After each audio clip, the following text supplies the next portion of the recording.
Statisfera apresenta variando. A variabilidade refere-se à distribuição de um conjunto de dados. Se temos, por exemplo, um gráfico de pontos e cada um desses pontos corresponde a valores diferentes, então temos uma variabilidade entre esses pontos. A variabilidade é a medida que mostra a diferença dos dados de acordo com o valor médio ou mediano de uma determinada distribuição. As principais formas pelas quais podemos descrever a variabilidade a um conjunto de dados são amplitude, variância, desvio padrão e coeficiente de variação. O que é amplitude? A amplitude é a extensão do intervalo entre o valor de seu menor e maior item no conjunto. Você pode encontrar um intervalo subtraindo o menor número do maior. Por exemplo, suponhamos que ao medirmos a altura de 3 pessoas diferentes, encontrássemos as seguintes medidas: 130 centímetros, 165 centímetros e 188 centímetros. O intervalo que contém as alturas encontradas é de 130 a 188 centímetros, uma amplitude de 58 centímetros, ou seja, o quanto a altura varia entre essas 3 pessoas. O que é a variância?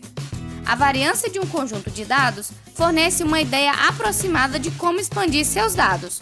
Um pequeno número para a variância significa que seu conjunto de dados está bem agrupado, e um grande número significa que os valores estão mais espalhados.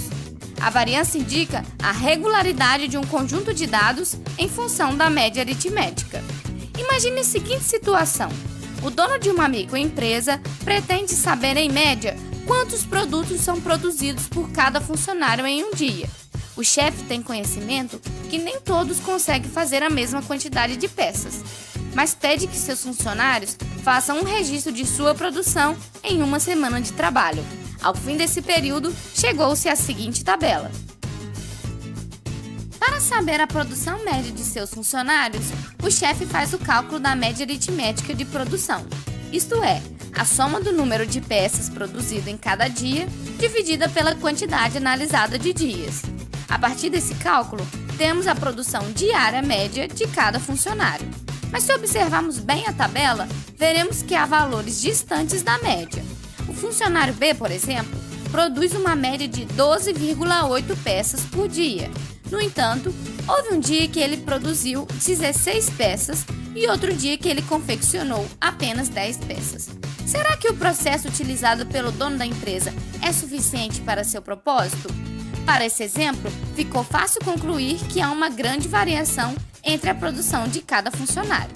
Mas e se fosse uma grande empresa, com mais de 1.000 funcionários, ou se fosse observada a produção em um ano?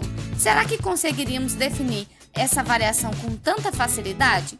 O cálculo da variância populacional é obtido através da soma dos quadrados da diferença entre cada valor e a média aritmética, dividida pela quantidade de elementos observados. Vamos então calcular a variância populacional para cada funcionário. Para o cálculo da variância do funcionário A, temos a produção referente a cada dia daquela semana, a diferença com a média do funcionário A encontrada pelo dono da empresa, elevamos ao quadrado todas essas diferenças, somamos os resultados e dividimos tudo por 5, que foi o número de observações, ou seja, os 5 dias da semana. Dessa mesma forma, podemos calcular a variância dos funcionários B, C e D.